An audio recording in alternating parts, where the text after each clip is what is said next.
I can't believe I am getting closer to 30s. I am getting old. I can remember growing up, all I wanted was to get to adulthood, make money, get all the things I want, and enjoy my life, travel to different places and all that. But now I am here stressing about so many things. I'm stressing about career growth. I'm stressing about financial stability. I'm stressing about bills. I'm stressing about finding my purpose, things like I'm trying to discover myself, to know what I actually want for myself. I never knew it was going to be like this. When I turned 25, I felt like I still had time. I felt like, yeah, although I still have time, but I felt like I still had 5 years before I get to my 30s. But here I am, almost in my 30s. Hi, loves. Welcome to Eboh Media. It's your girl Chioma with a charming smile. There's this feeling that comes with being in your 30s. You get to feel like you don't have much time, whereas you do have plenty of time. Mm, you feel like now is the time for you to do that thing that you have always wanted to do. Now is the time to push with all your power and might. This is how I feel. Is this is how I actually feel. So, um, and normal Nigerian mentality, when people ask you your age and you say 30, 31, 32, or 3, they want to assess you. They want to see what you have achieved for yourself. They want to they just want to assess you because of your age. And in their mind, they might be like, you're supposed to have done this or done that. And for we ladies, when you say you're in your 30s and you're not married, hmm, some will be like, this one that is this one, and she's not married. That one, the bad person, this one. But it's all good. I've mastered the art of not listening to what people have to say. Like people's opinion don't count when it comes to things that has to do with my personal life. I've decided to just do the things that are right and then push forward to achieve what I want. One thing about not being in this stage of life is that when we were smaller, one thing I know I enjoy is this freedom of no responsibility. All we have to enjoy is pure, unfiltered fun and enjoyment. You don't have anything to worry about. But right now, as an adult, you are worrying about so many things, and this is a phase that we all will overcome. Because sometimes I'm like, I don't want to get poor. I just want to break free from poverty. I want to make a whole lot of money to take care of my parents and my loved ones. But I'm loving it at this stage because I'm still trying to discover myself.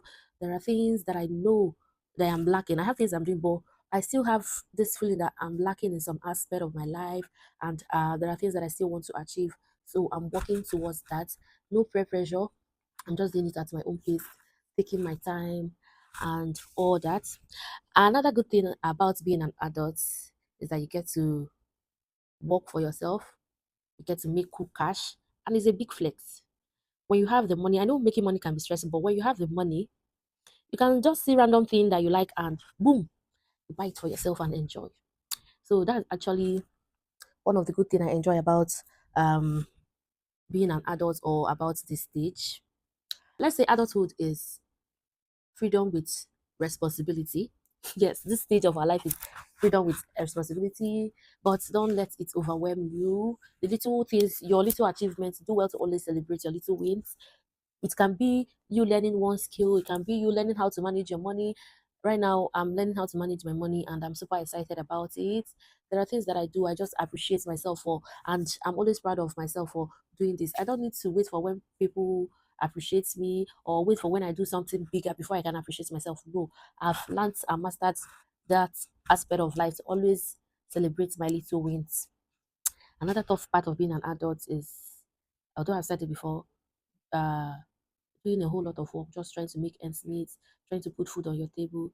With this, the way Nigeria is right now, it's a bit difficult for you to actually achieve what you want. You see yourself working so hard, doing things to make ends meet, but with the way the system is you might end up not reaching your target or getting what you want. Adulthood is tough. It's not easy. You get to experience a whole lot of things, a whole lot of challenges. You try out things that are not working. Sometimes you get discouraged. Sometimes I do. Like I'll question my life. Sometimes I feel like I'm on top of the world. I feel things are going the way I want, and all of a sudden you see yourself questioning all the life decision you have ever made. But I feel it's normal because when you interact with people and hear them talk, you see that you are not in this alone. People are actually trying to figure themselves. Adulthood is not so sweet, but it's fun. Another thing I want to talk about is experience that I had, or one of the toughest or worst experience of being an adult is that you get to endure pain. You get to endure pain. You get to man up. I can remember when my brother died. Mm, that's a very bad experience for me. That same day, I called him because my email is backed up in his phone, his own email. So all this setting they do for security purposes, I had to use his email for all that. So I forgot my password. So I called him that morning. I can remember around 10 a.m. So he picked, he was like, gee, how far can one? I said, fine. I now said, please, I want you to help me send a code that was sent to your email for my own email. I need to verify. I can't remember my password. He said, okay, sure, no problem. I will send it. So he sent it. We're still on call. He sent it and told me to check. And I checked. I said, I've seen it. Thank you. But something in me wasn't feeling so okay with the way he was sounding. I was not like, how far can voice you do now?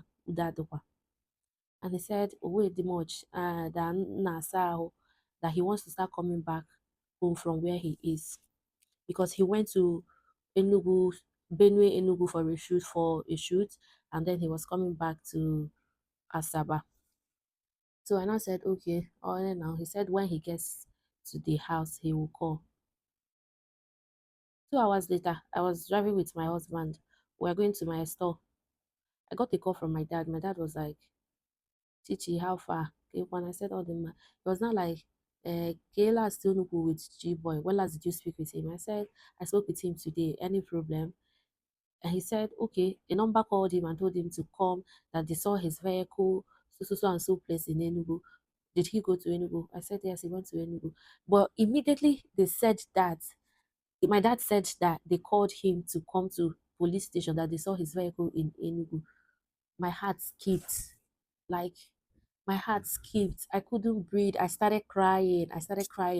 I don't know. I was having a feeling. I can't even tell what I was feeling, but I sensed something was wrong. At that point, my dad wasn't really bothered yet because he thought maybe the car he dropped it at the wrong place. So I was with my husband, and my husband told my dad to call back the person that called and ask him which police station did anything happen, just to get more details. So my dad now called, and I was so restless. I was calling my dad back to back. So he said he has called. They told him to come, that he needs to come to the police station, that they cannot tell him anything, that they had a few was this accident they told him, a bit attack or something, but the people involved are okay, they are in the hospital, just minor injuries. But I still felt bad. I still felt something was wrong. I started crying. I was crying and crying. I got to my store. My sister was there. I told her to come, that we're going home, that we need to go to the chapel and pray, that something is wrong with Chico, and I don't understand what they were saying. So she was not trying to calm me down. Why are you crying? Is this the reason why you are crying? They just said they saw his car, but I wasn't feeling okay. I don't know why. I was not like, this is somebody I spoke with. I was trying his number. They were saying switched off. Like, it wasn't making sense to me. So like my whole system was just scattered. I told my girls in the store, like my workers, I told them to close, that we're done for today, that everybody should go home. My sister, my daughter, and my husband, we went to chapel, we went to pray, and then we started praying and all that. I was just telling God to please, I don't know what happened, but please spare his life. I don't know. They said kidnappers, they said accident, but I don't know what is happening. Since they said if they are in the hospital, please preserve him for me. And then my daddy started going to uh Enugu that evening. He didn't even tell my mom because he doesn't want my mom to start worrying or all that. He just told my mom he had a meeting, all this village stuff, and he needed to be there because I think he was the chairman or something in their meeting, so he needed to be there. So when they got there, I was even calling back to back. He said he have not seen. They told him to wait. Like tomorrow they will go to the hospital. That one. So, but they said they were saying a whole lot of things. I now posted on my status. Please, does anyone knows work? They said I think it's what's the name of this hospital again? Or it's a federal hospital. I was asking does anybody know anybody that works in this so and so hospital? Please, I need help. I need you to check so and so person for me to see that they are giving him a good medical attention. Luckily, an old classmate knows somebody there. So she said she was going to do something. I kept on calling my dad. Then my husband already knows that he was dead because he was speaking to my dad. I was still crying. No, I've not heard of. They didn't tell me he was dead. My mindset was that he's in the hospital and that he's unconscious. So my husband already knows that he was dead. But I was just feeling so down. I was just feeling so down. I couldn't eat. I wanted to. I wanted somebody to say, "Oh, we've seen him. He's in the hospital." He's like that. My dad was saying the police people said he's still tomorrow, but he already knows that he's dead because when he got to Enugu, he saw his body. They didn't even take him to the hospital, and all that. My dad was devastated.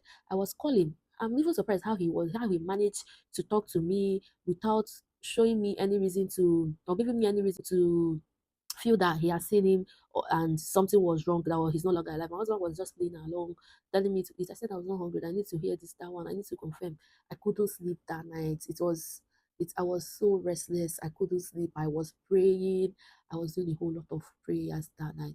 Then fast forward to the morning time, I told my husband I wasn't getting myself. I wasn't breathing well. I needed to take fresh air. I don't know what is wrong with me. So he said we should go for a walk. I think that was around 7, 8. So we went for a walk. So we came back. I was still trying to call my dad to find out anything. My husband was telling me that they are on their way to the hospital. That um with time they'll give us message. So when it was getting to 12, he already knows that it's obvious that somebody that is going to hospital should be there by now. I was being persistent. He said, so all of a sudden I saw two of my friends. They came around. Immediately I saw them. I knew something was up. I knew something was up. Then my husband came and said, Sugar, I'm not there. I cried. I, he didn't even say it very loud. He didn't say it twice, but I don't know. The feeling I had that day, it's just like his words just confirmed what I was feeling. I was staying with my younger sister. My younger sister stays with me. And immediately, I'm just telling you this story or saying this because I'm trying to tell you the embodiment of being an adult. I just cried. They were trying to console me. I was not like, it's okay, I'm fine. My sister was there. She was not like, it's okay. Now I used to cry, calm down, calm down. She doesn't know the cocoa yet. So my husband took her to the sitting room, and my husband was like, gave her the news, and she started crying. I had to clean my tears to console her because I'm not like if I'm crying and she's crying, who's going to console each other? Immediately, I told my husband I'm going back to the east today. Oh, that I don't know how my mom is going to take this news. Oh, and I don't like a whole lot of things was going through my mind. My mommy was not feeling fine at that moment, and and my mommy was so close to my brother. We were like, what if she gets the news and she doesn't cook? I called my elder sister ma- to inform her. She was not even because she was even calling me back to back, my elder sister, because she knows my husband was communicating directly with my daddy. So my daddy was not giving her the response that she needed. So I just told her. My husband told her, but she didn't understand what my husband said. So she know it was not like what did Asha say? What did I said? She look at what Asha said. She busted into cry. She was crying and praying. I was trying to calm her down over the phone and all that. And being an adult, this is why I said sometimes you are scared of not being broke. You don't want to go broke. You want to be financially stable. At that moment, I said that we're going back to the east that day. We're going to look for the next available flights for myself, for my sister, and then my baby. So my husband said, okay. I was insisting. I need to go. I need to. I don't know how. Like in my entire life, I've not like lose anyone very close to me. I've not even lose somebody that's not close to me. Then the first person that died was my brother. God. I don't know. This is it's just a big trauma. Even till now, we're still trying to get over it. It's not easy. But in summary, what I'm trying to say is that adulthood comes with a lot of struggles, a lot of challenges that that are so overwhelming.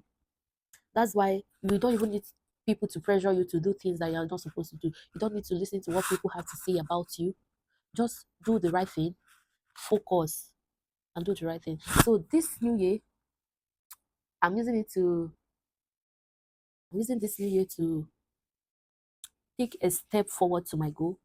I'm going to try out new adventures. I'm going to do a whole lot of travel. I'm going to do things that I love doing, and I'm going to try out new things that I'm scared of doing. And just like they said, age is just a number.